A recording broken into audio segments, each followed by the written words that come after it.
honor to be here. It's a great honor, not because of what this means to me, but because of what I'm here to represent. I'm here to talk about this organization, which I've been involved with for many years. Initially as a participant and student, and soon after as a leader and teacher. I've attended countless Above Youth Network events, and have witnessed this organization blossom and grow. For those who don't know me and are perplexed by my accent, the same accent as Celine over there, it's because we're not from here. I was born in South Africa and came here with my family 10 years ago. I spent my first year at Chat and my next 2 years at Westmount, where I met Rabbi Shmuley and Tani Laflis. At that point, I had little involvement in Jewish affairs, so I embraced the opportunity to get to know a rabbi. Back then, Rabbi Shmuley was young, or younger I should say, and fresh on the Thornhill scene. Apparently, my friends and I were one of the first teenagers to get involved with Rabbi Shmuley Day. We actually started out in his garage, and I remember the full day mission where we bound together and slept on an old tennis table and moldy couch for a few years. It wasn't much, but the garage became a high school hangout and it was off the streets. Back then, we used to gather our friends with promises of good food and drinks and slept them to the nicest residence with always delivered promise of good food and drinks. The Rebbetzin always knew the simple equation that the key to a Jew's heart is through stomach. But besides the good food, we spent countless hours into countless nights conversing about contemporary issues, and it was those very conversations that have fashioned my outlook into what it is today. So I stand here before you tonight to attest to how far we've come, and to illustrate how much growth there has been in such a short amount of time. For starters, the dusty garage of before has been upgraded to include an unwalled tennis table, flat-screen TV, Xbox, wireless internet, and leather couches. It is no longer just my friends and I that hang out there, but there are now hundreds of teenagers who attend different programs throughout the week. We now have to share the love.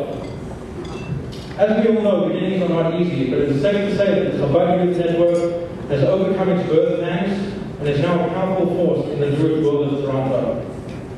Throughout my adolescent years, Rabbi Shmuley was always closely involved in the well-being of my friends and I. We knew we could always go to him for perspective on our life's difficult decisions and for solutions to the challenges we faced. But mostly I was touched by the way we were spoken to. At other youth organizations I was involved with at the time, I was spoken down to as a child that I was. However, with Rabbi Shmuley, I was never spoken down to. He always treated us like adults, something I remember to this day. I feel that this approach has matured me and is the reason for this glorious success. Even after graduating high school, things did not change. I went traveling for a year, during which time Rabbi Shmuley and I stayed in touch, and he continued to be a source of friendship and inspiration for me. As I sought out wisdom and still continue to sort out wisdom, Rabbi Shmuley was always there to provide it to me. Recently, the Above Youth Network was formed to cater to the ever-growing need for guidance in the teenage world and strengthening of Jewish life. From here, I will speak of the Above Youth Network, but please know that whenever I do, the big brackets with the name Rabbi Shmuley and Tani Laflis inside. In the past year or so, what has been accomplished by the Above Youth Network is truly remarkable. What is more remarkable is that there is no intention of stopping or even a sign of slowing. I've attended numerous events this year, each one bringing with it unprecedented growth by more and more new people walking through the door. One of the main programs being run, as was touched upon before, is TFC, Teams for the Community. This is a subsidiary program which brings together teams from the community and spearheads different programs. The catch is that it is run by the teams. With some guidance, they organize all the logistics of the events they run. From budgeting to scheduling, each person has a position and a responsibility. What they manage to accomplish as a team, many adults cannot even do. This speaks to what I mentioned before, about having to be spoken to like an adult, you will act like an adult, and of course the opposite. It reminds me of what Rabbi Jonathan Sachs, the chief rabbi of the UK, once said, about how good leaders create followers, but great leaders create leaders.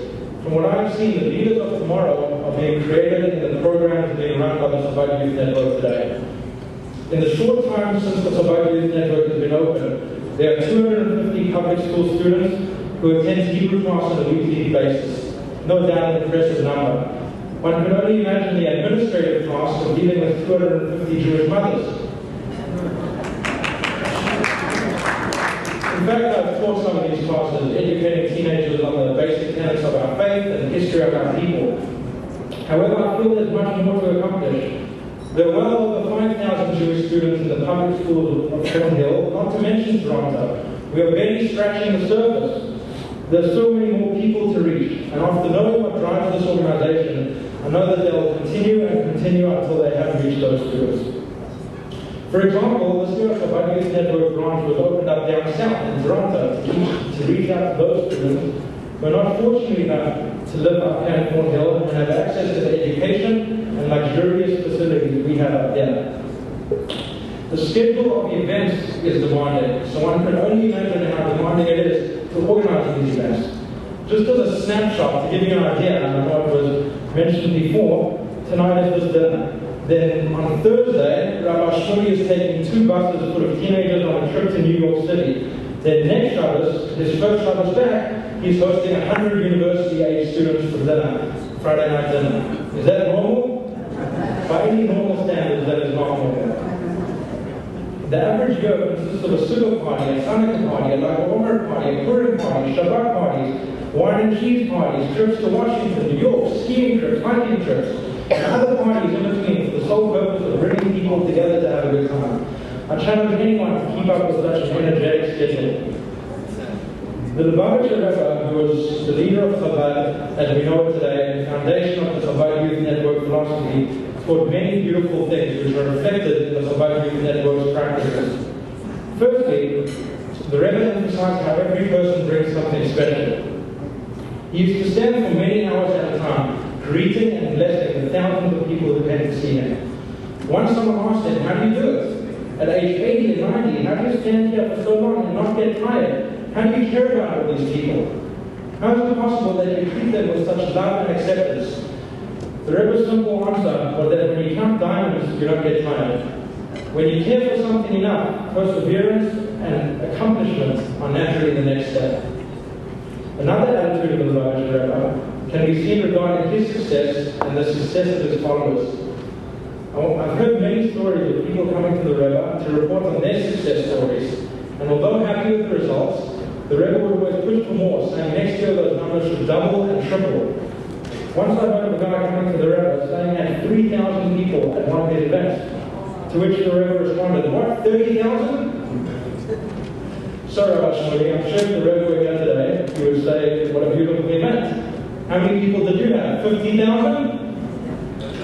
You should know that everyone here is a partner in this growth and success. Despite those high expectations, we're doing very well.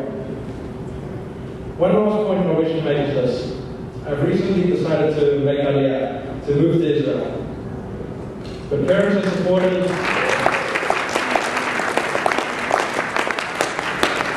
you should fear not. I'm an anomaly. I doubt many other people would make such a crazy move. But the message is the same, that the lessons learned during these formative years are exported to all over the world. Wherever the teams that have been through these programs may roam, the seeds of Judaism have been planted, and the preparations to continue Judaism onto the next generation have been made. Parents can now be at ease when shipping their kids off to college, knowing that they have the know-how to fight anti-Semitism and to stand up against the challenges we face as Jews with strength and pride. I just hope that the children of today's teenagers have the privilege of knowing Rabbi Shmuley and Tani like this, and have the opportunity to enjoy their religion through such excellent and inspiring programming. Thank you.